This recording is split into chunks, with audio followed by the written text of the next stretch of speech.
I'm the last man on earth, and I know what it's worth. Ils sont radins dans le 15e. Hein. Je suis en train de leur chanter une chanson d'Alice Cooper, où il imite un petit peu Tom Waits. Donc j'imite Alice Cooper qui imite Tom Waits, et Alice Cooper lui-même fait une référence au film avec Vincent Price. Donc je vais parler...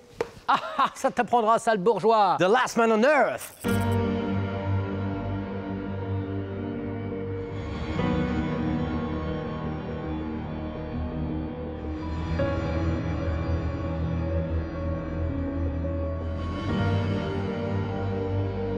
Now, 12 long hours before the sun will rise, drive them back to darkness.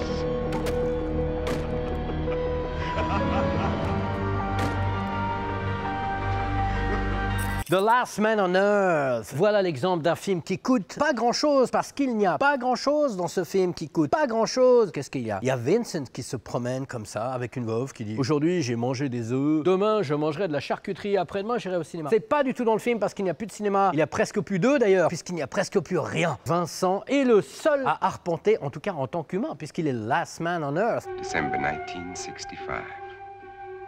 Is that all it has been since I inherited the world? Only 3 years. Seems like 100 million. C'est adapté d'un bouquin de Richard Matheson, donc Richard Matheson, hein, qui n'a pas du tout aimé l'adaptation. Il faut savoir, c'est des rumeurs, réalité, je ne sais pas, qu'au départ, ça aurait peut-être été Fritz Lang qui était pressenti pour réaliser le film. Donc c'est pas du tout Fritz Lang, c'est un mec dont j'ai oublié le nom. Mais c'est pas grave, parce que de toute façon, il est mort, il ne va pas m'envoyer de message sur mon bebop pour me dire non, c'était moi. Donc Richard Matheson n'est pas content. Richard Matheson, donc grand écrivain de science-fiction, qui a dit « J'adore Vincent Price dans tous ses films, mais là, je pense qu'il était miscast. » Miscast. En anglais, ça veut dire que c'est mauvais casting. C'est pas le bon mec pour le rôle. Moi, je le trouve bien. Pourquoi? Je vous en parlerai tout à l'heure. Faut d'abord que je vous raconte un petit peu. Donc c'est un mec qui déambule dans cette terre. Il est tout seul. Donc il se lève tout seul. Il déambule tout seul et il passe sa journée à brûler des corps. Parce qu'en fait, il y a une espèce de virus. Attention, ça pourrait vous rappeler la vie actuelle. Et une espèce de virus qui a touché tout le monde et les gens se transforment vaguement en zombies vampires. Dès que la nuit arrive, ils arrivent comme ça et ils attaquent le seul mec qui reste sur Terre, qui s'appelle Morgan. Donc ils sont là. Morgan, Morgan, we're gonna kill you, Morgan. C'est quand même pas cool comme vie. Donc lui, la journée, il crame des trucs et la nuit, il se protège. Voilà. Et donc toute l'histoire du film, c'est ça. C'est le mec qui déambule et qui cherche la vie un petit peu. Il comprend pas pourquoi il fait les choses. À quoi bon nettoyer la Terre si de toute façon c'est le seul sur cette terre? Et puis surtout, est-ce qu'il est encore un homme? Est-ce qu'il n'est pas lui-même un monstre? Puisqu'il est le last man on earth et qu'il est le dernier de sa race et que tous les autres sont finalement normales. C'est lui la normale. This convertible would be nice. Probably handles well. But I can't think of comfort. There was a time when I shopped for a car. Now I'm looking for a hearse. This station wagon will have to do. Je pense que Monique est fan de ce film et j'ai vu son petit sourire, elle a fait Vincent Price. I can get rid of them later. Right now, I'm out of gas.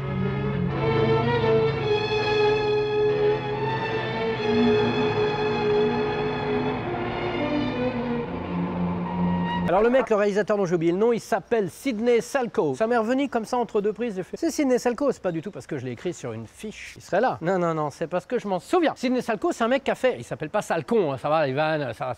Il a fait des dizaines de films, dont franchement on ne se souvient pas, à part peut-être ce Last Man on Earth, qui est l'un de ses derniers, qui a pas vraiment marché à l'époque, même s'il a gagné ses galons de films cultes depuis le temps. Il y a eu le bouquin qui a été adapté plusieurs fois. Il a été adapté par, je sais plus qui, merde, avec Charlton Heston, ça s'appelle The Omega Man. Pas mal du tout. Et puis bien sûr, plus récemment, avec beaucoup d'argent, avec Will Smith. Je suis une légende. C'est la même histoire. Le mec qui déambule. Il n'y a pas un chien omniprésent comme dans le truc avec Will, mais il y a un petit chien. Il y a un petit chien quand même dans Last Man on Earth. Et ce petit chien ressemble à mon petit chien. Donc ça se trouve, c'est mon petit chien. Je me demandais où il était depuis qu'il est mort. Et ben il est peut-être dans Last Man on Earth. Is Europe's disease carried on the wind? Is it, Ben? Could be.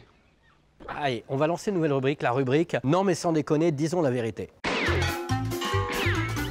C'est quand même un tout petit peu chiant. C'est un petit peu chiant, c'est un petit peu long. Mais en même temps, imagine, les mecs, ils ont pas énormément de thunes. Ils ont des décors assez vides. Ils ont une voix off et ils ont Vincent qui se promène et qui crame des gens. Faut quand même alimenter. Alors ce qui tient le film debout, bah, c'est quand même Vincent Price lui-même. Parce que Vincent Price, il fait partie de ces mecs, je vous en ai déjà parlé, ces espèces de magiciens. C'est Jean-Louis Trintignant, c'est Michel Piccoli. Tu les mets dans n'importe quel rôle, tu dis, c'est bien, je regarde. Parce que c'est Michel, parce que c'est Jean-Louis, parce que c'est Vincent. Vincent, incroyable acteur, qui a une carrière fantastique qu'on va plus citer, mais on va quand même citer. Il a terminé quasiment par Tim Burton. C'est celui qui fait le père de Édouard aux mains d'argent. Et il a joué dans des adaptations de Poe par Corman. Il a joué dans des milliards de films qui m'échappent complètement maintenant, mais c'est pas grave, je m'en fous, parce qu'il en a fait plein. Il est absolument incroyable. Grande figure, un mec qui arrivait toujours à s'adapter au ton du film. Quand le film était un peu ripou, il le sentait et il adoptait le ton. Jamais c'est un mec qui chutait avec le film. Il prenait ce petit recul avec cette classe incroyable qui fait que lui n'était jamais mauvais. Je vais vous montrer d'ailleurs une séquence du film où il est vraiment formidable. Regardez ça.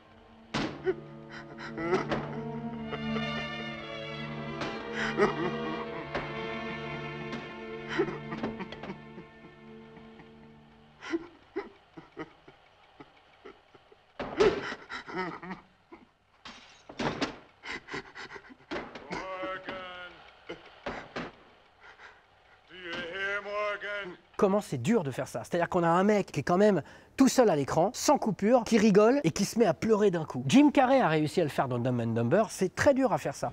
Oh, well, pardon me, Mr. Perfect.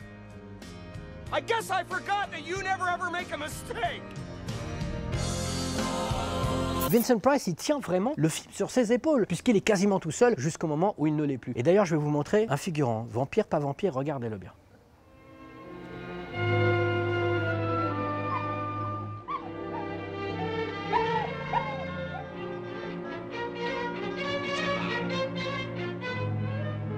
Alive.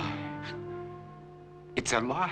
Vincent Price, c'est quand même un mec sur lequel tu peux compter quand tu lui dis, vas-y, Vincent, fais des trucs. C'est un mec, tu lui dis, fais des trucs, puis tu filmes. Fais des trucs. Vas-y, t'es dans la pièce, fais des trucs. Vincent, il est là, il fait du café, mais c'est Vincent. Donc il peut faire des trucs, on filme, c'est cool. Vas-y, continue à faire des trucs. Parce qu'il n'y a rien dans le script, en fait, Vincent. Donc fais des trucs. Oui, alors je fais des trucs. Mais Vincent, quand il fait des trucs, tu le regardes. Il fait des trucs, tu mates. Et ça, c'est génial. T'en connais beaucoup des mecs qui font des trucs, tu les mates. Vincent, tu le regardes faire. Tu aimes quand il fait, Vincent.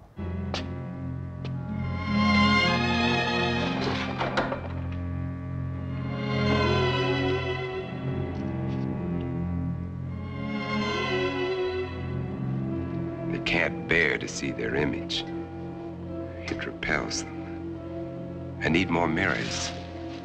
And this garlic's lost its pungence. Ce qu'il avait aussi, Vincent, pour lui, c'était une voix. Quand il parlait, il avait une espèce de classe presque aristocratique, mais en même temps, c'était un mec assez populaire. C'était un type qui était très, très éduqué, qui disait, je crois qu'il avait dit, « A man who limits his interests limits his life ». Un homme qui limite les choses auxquelles il s'intéresse, limite sa propre vie. Et il s'intéressait beaucoup à la peinture. Il avait, je crois, fait en sorte d'acheter des œuvres d'art pour les rendre à des prix populaires, pour que les gens puissent les acheter, pour que l'art soit accessible à tous. Il a écrit un bouquin sur son chien, un ou plusieurs bouquins de cuisine. Vincent Price, un mec incroyable, et je vous ai parlé de sa voix notable. Et d'ailleurs, c'est peut-être pour ça que Alice a chanté The Last Man on Earth. C'est que le premier mec qui a demandé à Vincent de faire une voix sur un album, c'était Alice Cooper. Welcome to My Nightmare. La chanson Black Widow, où il fait A sting is 1,000 times more poisonous, je sais plus quoi. Enfin, Vincent Price a cette voix absolument incroyable, où il raconte une histoire et tout le monde l'écoute. Et le deuxième qu'il a embauché pour sa voix, pour un album, parce qu'ils avaient les moyens, il fallait le payer, Vincent. C'est bien sûr Michael Jackson, Thriller. Quand je fais tu sais, quand il rigole. C'est Vincent Price qui fait ça. C'est un mec qui a une formidable voix. Formidable voix. Formidable voix.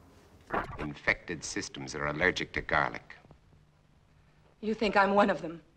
You will be. Donc voilà, quand même, film à regarder, parce que grand classique du film fauché, mais du film qui a une putain de gueule, quand même, malgré tout, les décors sont beaux, les maquillages sont vite faits. On peut penser à La Nuit des Morts Vivants, c'est marrant, parce qu'il y a quand même déjà ce noir et blanc, et puis Vincent Price, Morgan, qui est comme ça dans sa maison, puis les mecs sont le... Il y a un côté Nuit des Morts Vivants, il y a quatre côtés, c'est une table. Il y a d'autres films comme ça qui montrent un petit peu un monde apocalyptique, post-apocalyptique, avec des gens qui restent sur Terre et qui essaient de survivre. Il y en a plein qui sont vachement bien, il y en a un qui est très très dur à trouver, et qui est formidable, qui était présent dans un bouquin qui s'appelle Le cinéma français, c'est de la merde, Demain les mômes, avec Nils Arestrup. type qui est dans un monde où tout le monde est mort, il est avec sa femme dans sa petite maison, il va dans les villes pour essayer de récupérer un petit peu à bouffer dans les épiceries, et il y a des enfants qui, eux, ont survécu à cette espèce d'apocalypse, qui ne parlent jamais. Que veulent-ils réellement? Et parmi les enfants, il y avait une très très jeune Emmanuelle Béard. Formidable musique de Éric de Marsan, synthétique, un petit peu à la Christophe, genre Les Paradis Perdus. C'est toujours des films qui, quand t'as pas beaucoup de budget et quand t'as quand même des choses à dire et quand t'as envie de créer une ambiance, c'est génial d'inventer un futur post-apocalyptique où il n'y a plus grand monde.